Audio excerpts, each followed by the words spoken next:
Hey everyone, this is how to create your first course. Click the Become an Author button. Let's take a look at the personal cabinet. Here we can see the analytics and a notification that you can edit. So personal data must be filled in, otherwise you won't be able to publish your course. Here we need to register in the Stripe cabinet to receive payments. And here, accordingly, is the author page that your students see on the marketplace.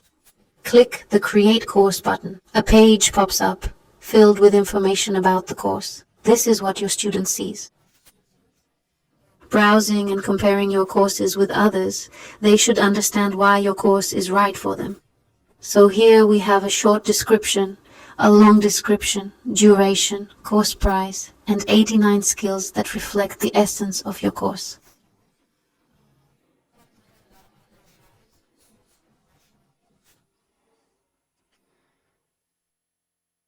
And we strictly make sure that the character limit in each cell is not exceeded.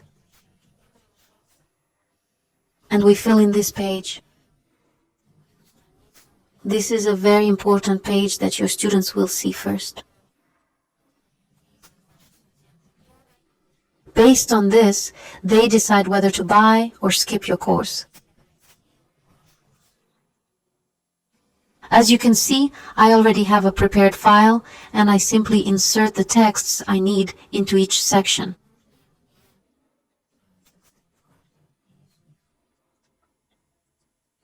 As you can see, the hardest part here is just inserting the information and not missing anything, so that the information matches the number of characters required. This is related to the design of the platform, the space available for the information to be compact. And here we select the category.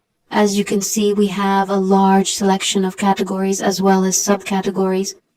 Here we insert the images that the student sees on the marketplace.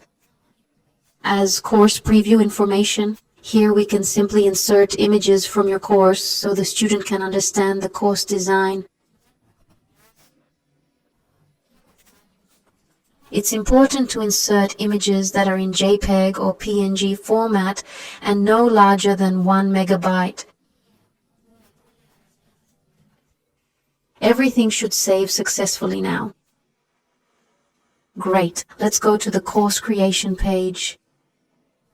Now let's click Add Lesson. We can see the cards in front of us. And here's the lesson title.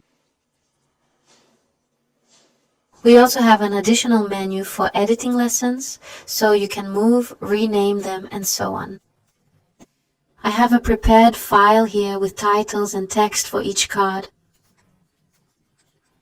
I recommend preparing this in advance for your own convenience. We're filling in the theory card. It's simply called a card here.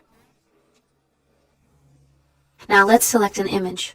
Remember, the image must be no larger than 1 megabyte in JPEG or PNG format. I use theory cards to cover the key topics of a lesson, delivering the main information concisely, supported by an image and text.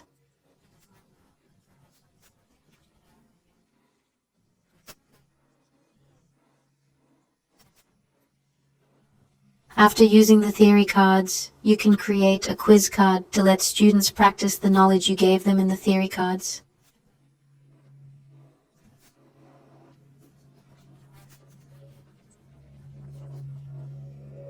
The quiz card has text cells with question explanations as well as answer choices for the student to select.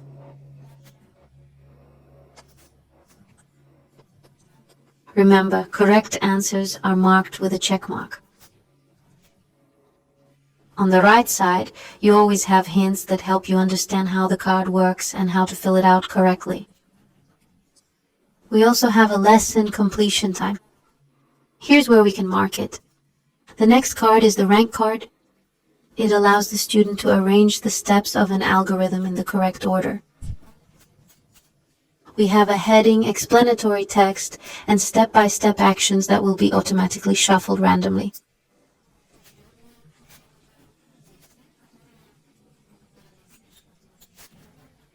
The student will arrange them in the correct order. This could be an algorithm, steps, and so on. We arrange them in the correct order, and then the program shuffles them.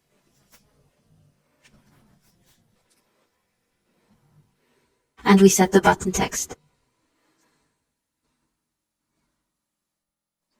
The next card is the sort card. Heading, text, question. Any element can be removed with a click. We enter a list of correct answers that the student should answer yes to based on the assignment, and a list of incorrect answers.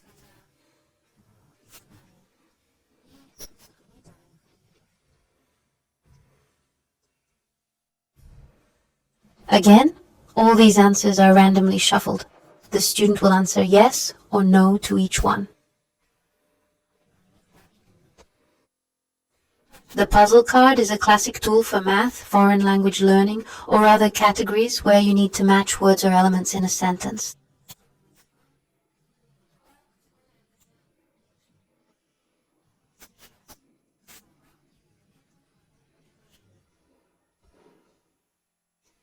The next card is blank. Here we ask the student to fill in the blank and type a word or element in a sequence. It's similar to the puzzle card, but here you don't select from elements. You type the answer in yourself.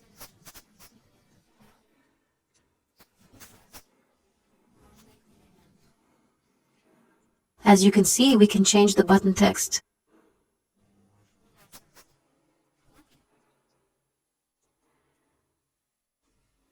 I recommend experimenting with this and also using these bottom keys. Buttons for extra elements can add variety. As you can see, all the elements move around, giving some freedom in how the card is created. The next card is test. It differs from the quiz card in that for each correct answer, the student gets 1 point. A card can have multiple correct answers, meaning 2 or 3 correct answers, but we need to mark each correct answer with a checkbox in blue. Here we have blue and we mark it. And the student gets 1 point for each correct answer. So if a test lesson has 10 test cards, each with 1 correct answer, the student will see 10 points on their progress scale.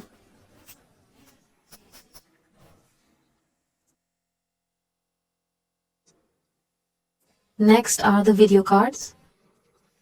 A title, text, and a YouTube link with a built-in player. Same with the audio cards, where we insert a link to SoundCloud. Links can be hidden or open and intended only for use by your students.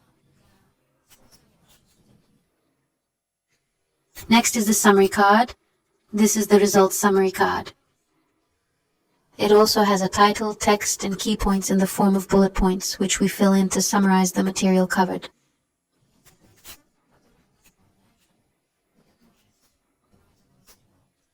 You can use this card at the beginning. In theory cards, it doesn't matter.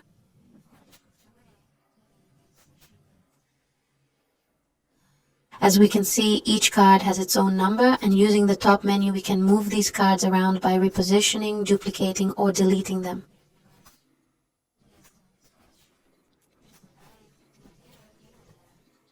Always save your work, otherwise everything we've created will be lost. In the preview after saving, you can see how it looks for your student. We can add a card if we need more. And move cards around in the preview to change their order. It's very convenient. We can also add a second lesson here.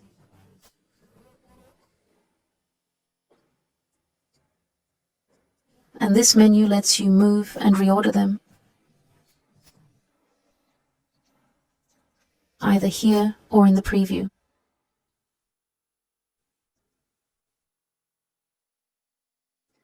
So that's how we can swap their positions. Duplicate, use as a template, or delete.